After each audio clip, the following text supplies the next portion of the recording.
Welcome to sociology இன் தமிழ். இந்த வீடியோவில் joint CSIR நெட்டுக்கும் UGC நெட்டுக்கும் என்ன வித்தியாசம் அப்படிங்கிறத பார்க்க போகிறோம். இந்தியாவிலேயே மிக குறைந்த அளவில் தான் தமிழ்நாட்டில் இந்த சிஎஸ்ஐஆர் நெட்டுக்கும் யூஜிசி நெட்டுக்கும் ஸ்டூடெண்ட்ஸ் அப்பியர் ஆகி பாஸ் பண்ணுறாங்க. இந்த வீடியோ இதை பற்றின தெரியாத மாணவர்களுக்கு ரொம்ப யூஸ்ஃபுல்லாக இருக்கும் அப்படின்னு நம்புகிறேன். Now let's get started. இந்த எக்ஸாம் நீங்க எழுதணும் அப்படின்னா பிஜி முடிச்சு ஆகணும் அப்படின்னு கிடையாது. நீங்க ஃபர்ஸ்ட் செமஸ்டர் படிச்சுட்டு இருக்கும் போதே நீங்க இந்த எக்ஸாம் எழுதலாம். எழுதி முடிச்சதுக்கு அப்புறம் 2 வருஷத்துக்குள்ள நீங்க போஸ்ட் கிராஜுவேஷன் முடிச்சிருக்கணும் 55%. அதுவும் without rounding off. For example நீங்க 54.6 எடுத்திருந்தீங்கன்னா 2 வருஷம் கழிச்சு அந்த நெட் எக்ஸாமோட சர்டிபிகேட் இன்வேலிட் ஆயிரும். ஃபர்ஸ்ட் இயர் நீங்க படிச்சுட்டு இருக்கீங்க பிஜி அப்படின்னா நீங்களும் அப்பியர் ஆகலாம். அடுத்து பிஜி கம்ப்ளீட் பண்ணவங்களும் அப்பியர் ஆகலாம். அவங்க 55% பிஜில ஸ்கோர் பண்ணிருக்கணும். ஏஜ் லிமிட் ஜெனரல் கேட்டகரிக்கு 30 வயசும் ரிசர்வ்டு கேட்டகரிக்கு 35 வயசும் கொடுத்துருக்காங்க. இந்த 35 வயசு கீழே ராணுவத்தில் இருந்தீங்கனாலும் ரிசர்ச்ல ஆல்ரெடி இருந்தீங்கனாலும் அப்ளிகபிள் ஆகும். இந்தியா எக்ஸாம் இந்திய மாணவர்களுக்காக யூஜிசி கண்டக்ட் பண்றாங்க. இப்போ யூஜிசி நெட்டுக்கும் ஜாயிண்ட் சிஎஸ்ஐஆர் யூஜிசி நெட்டுக்கும் உள்ள வித்தியாசத்தை பார்க்க போறோம். University grants commission national eligibility test UGC நெட்டை சொல்லுவோம். அதே ஜாயிண்ட் சிஎஸ்ஐஆர் அப்படின்னா joint council of scientific and industrial research university grants commission national eligibility test அப்படின்னு சொல்லுவோம். இது 2 எக்ஸாமையும் கண்டக்ட் பண்றவங்க national testing agency on behalf of UGC. CSIR நெட்டை on behalf of CSIR and UGC national testing agency conduct பண்றாங்க. எத்தனை subject conduct பண்றாங்க அப்படின்னு பாத்தீங்கன்னா யூஜிசி நெட்டுக்கு மொத்தம் 85 சப்ஜெக்ட்ஸ் கண்டக்ட் பண்றாங்க. ஜாயிண்ட் சிஎஸ்ஐஆர் யூஜிசி நெட்டுக்கு 6 சப்ஜெக்ட்ஸ் கண்டக்ட் பண்றாங்க. அதிகபட்சமான humanity, social science, commerce, education சம்பந்தமான சப்ஜெக்ட் யூஜிசி நெட்ல கண்டக்ட் பண்ணுவாங்க. ஜாயிண்ட் சிஎஸ்ஐஆர்ல pure science, life sciences, physical sciences, chemical sciences, earth, atmospheric, ocean, planetary sciences, mathematical sciences ரிலேட்டடான subjects conduct பண்ணுவாங்க. Eligibility பாத்தீங்கன்னா ஃபர்ஸ்ட் ஸ்லைட்ல சொன்ன மாதிரி நீங்க போஸ்ட் கிராஜுவேட் படிச்சிருக்கணும்.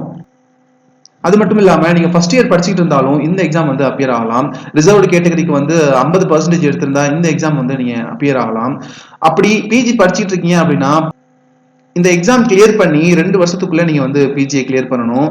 அதே தான் ஜாயிண்ட் சிஎஸ்ஐஆர் நெட்டுக்கும் அப்ளிகபிள் ஆகும். எக்ஸாம் 3 கேட்டகரி வைஸ் எலிஜிபிலிட்டி கொடுக்குறாங்க. இதுல நீங்க ஜேஆர்எஃப் கிளியர் பண்ணலாம், லெக்சரர்ஷிப் அப்படின்ற அசிஸ்டன்ட் ப்ரொஃபஸர்ஷிப் கிளியர் பண்ண முடியும், இல்லனா பிஹெச்டி அட்மிஷனுக்கு மட்டும் நீங்க இந்த எக்ஸாம் எழுதி கிளியர் பண்ண முடியும். ஜேஆர்எஃப் அப்படிங்கிறது ஜூனியர் ரிசர்ச் ஃபெலோஷிப். நீங்க பிஹெச்டி பண்ணிக்கிட்டு இருக்கும் போதே உங்களுக்கு ஃபெலோஷிப் கொடுப்பாங்க. 5 வருஷம் கொடுப்பாங்க. பிஹெச்டி அதிகபட்சம் 5 வருஷம் பண்ணலாம் இந்தியால. அப்படி பிஹெச்டி படிக்கும் போதே மாசம் உங்களுக்கு காசு வரும். கண்டிஜென்சியும் உங்களோட பேனா, பேப்பர், உங்களுக்கு laptop related issues short out பண்றதுக்கு எல்லாத்துக்குமே கவர்மெண்டே காசு கொடுத்துருவாங்க. அதுதான் ஜூனியர் ரிசர்ச் ஃபெலோஷிப் அப்படின்னு சொல்லுவோம். லெக்சரர்ஷிப் அப்படிங்கிறது காலேஜ்லயோ யூனிவர்சிட்டிலயோ நீங்க பிஜி படிச்ச சப்ஜெக்ட் டீச் பண்றதுக்கு எலிஜிபிலிட்டி டெஸ்ட் தான் இந்த லெக்சரர்ஷிப். அது யூஜிசி நெட்லயும் கண்டக்ட் பண்ணுவாங்க, ஜாயிண்ட் சிஎஸ்ஐஆர் யூஜிசி நெட்லயும் கண்டக்ட் பண்ணுவாங்க. இந்த ஜேஆர்எஃப்க்கு ஏஜ் லிமிட் பாத்தீங்க அப்படின்னா 30 வருஷம். நீங்க எக்ஸாம் எழுத போறீங்க, ஜேஆர்எஃப் வாங்கணும் அப்படின்னு ஆசைப்படுறீங்க, இப்போ உங்களோட வயசு 30, ஜெனரல் கேட்டகரி அப்படின்னா இந்த எக்ஸாம் எழுதலாம். அதுவே நீங்க ஓபிசி, எஸ்சி, எஸ்டி அப்படின்னா நீங்க 35 வயசா இருந்தாலும் நீங்க எழுதலாம். அதுவே ஜாயிண்ட் சிஎஸ்ஐஆர் யூஜிசி நெட்டுக்கு 30 வருஷம் ஜெனரல் கேட்டகரிக்கும் 35 வருஷம் ரிசர்வ்டு கேட்டகரிக்கும் கொடுத்துருக்காங்க. இப்போ நீங்க அசிஸ்டன்ட் ப்ரொஃபஸரா ஒர்க் பண்ணணும், உங்களுடைய வயசு 28 அப்படின்னா நீங்க எந்த வயசா இருந்தாலும் எழுதலாம். 50 வயசா இருந்தாலும் எழுதலாம், 21 வயசா இருந்தாலும் எழுதலாம். ஆனா இந்த எக்ஸாம் கிளியர் பண்ணி 2 வருடங்கள்ல பிஜி முடிச்சிருக்கணும். இது யூஜிசி நெட்டா இருக்கலாம், ஜாயிண்ட் சிஎஸ்ஐஆர் நெட்டா இருக்கலாம். எதுவா இருந்தாலும் நீங்க அப்பியர் ஆகி லெக்சரர்ஷிப் கிளியர் பண்றீங்க அப்படின்னா 2 வருஷத்துக்குள்ள பிஜி முடிக்கணும். ஃபெலோஷிப்போட அமௌண்ட் பாத்தீங்க அப்படின்னா முதல் ஜூனியர் ரிசர்ச் ஃபெலோஷிப் 2 வருடங்களுக்கு 37,000 மாசம் கொடுப்பாங்க. கண்டிஜென்சி ஒவ்வொரு வருஷத்துக்கும் 10,000 கொடுப்பாங்க. அதே ஜாயிண்ட் சிஎஸ்ஐஆர் நெட்லயும் அதே தான் கொடுப்பாங்க. ஒவ்வொரு மாசமும் 37,000, கண்டிஜென்சி 12,000 கொடுப்பாங்க. அதுவே சோசியல் சயின்ஸ், ஹியூமானிட்டிஸ்க்கு 10,000 தான் கொடுப்பாங்க. இவங்க சயின்ஸ் அப்படிங்கிறதுனால 12,000 கொடுப்பாங்க. அதுக்கப்புறம் எஸ்ஆர்எஃப் சீனியர் ரிசர்ச் ஃபெலோ, இப்படி ஃபெலோவா இருக்கும்போது 42,000 மாசம் கொடுப்பாங்க. கண்டிஜென்சி 20,500 கொடுப்பாங்க. அதே 42,000 சிஎஸ்ஐஆர் யூஜிசி நெட்டு கொடுப்பாங்க.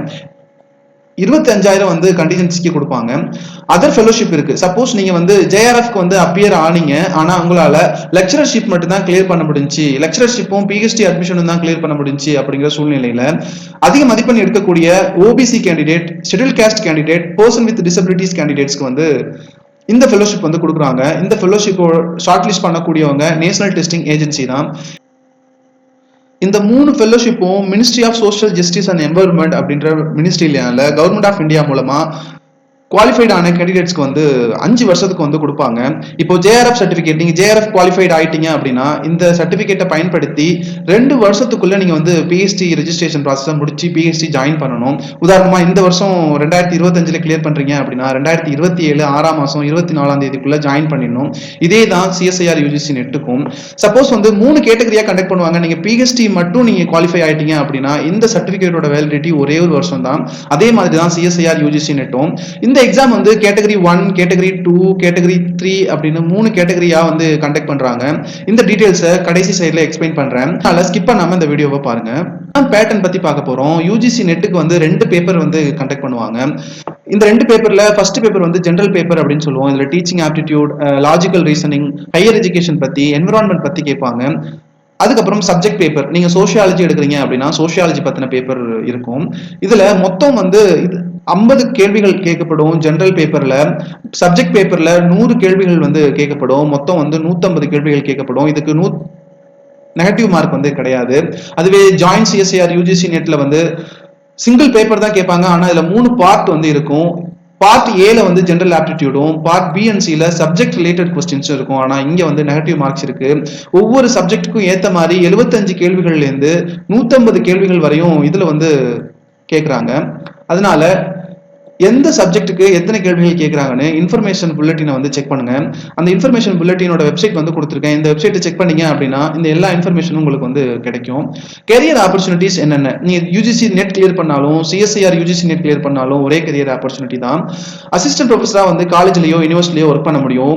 பிஹெச்டி பண்ணும்போதே ரிசர்ச் ஃபெல்லோஷிப் வந்து உங்களுக்கு கிடைக்கும். நான் சொன்ன மாதிரி 2 வருஷங்கள் வந்து 35,000, அடுத்த 3 வருடங்கள் 42,000 கிடைக்கும்.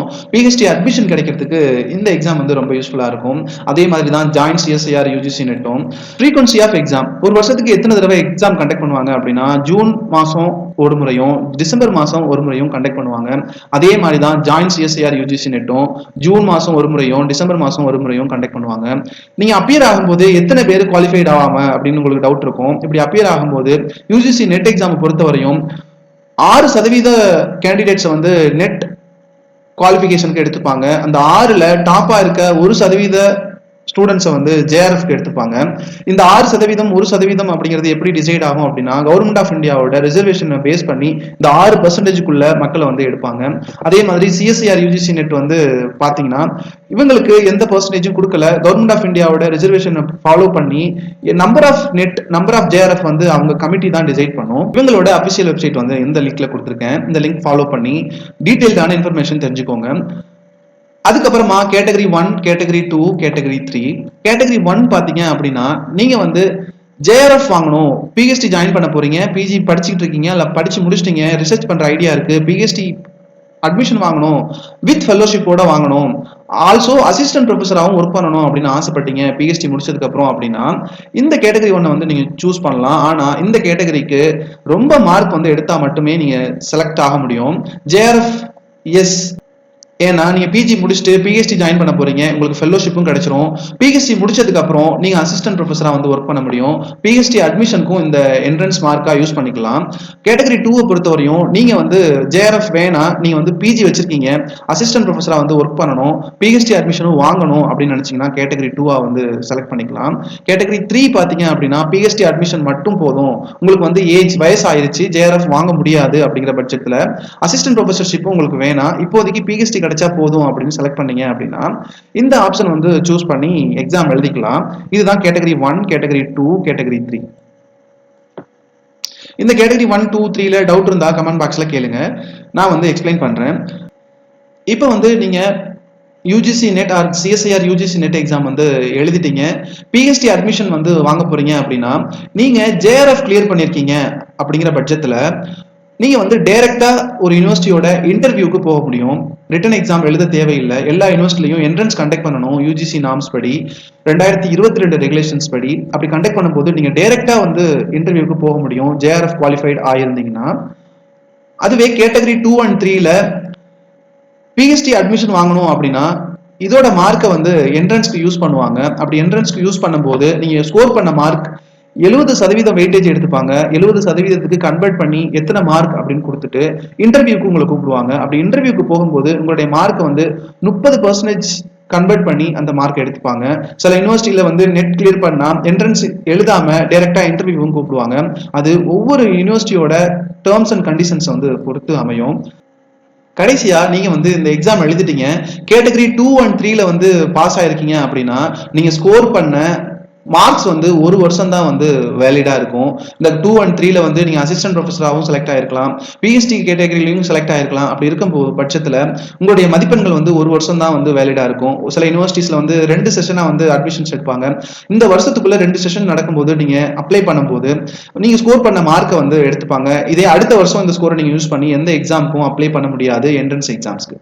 நீங்க சோஷியாலஜி ரிலேட்டட் காம்படிட்டிவ் எக்ஸாம்ஸ் படிச்சிட்டு இருக்கீங்க அப்படின்னா என்னோட சேனலை வந்து சப்ஸ்கிரைப் பண்ணுங்க. உங்க ஃப்ரெண்ட்ஸ் யாராவது சோஷியாலஜி ரிலேட்டட் காம்படிட்டிவ் எக்ஸாம்ஸ் படிக்கிறாங்களானோ என்னோட சேனலை ஷேர் பண்ணுங்க. இந்த வீடியோ உங்களுக்கு ரொம்ப யூஸ்ஃபுல்லா இருக்கும் அப்படின்னு நம்புறேன். தேங்க்ஸ் ஃபார் வாட்சிங். This is Mohammed signing of.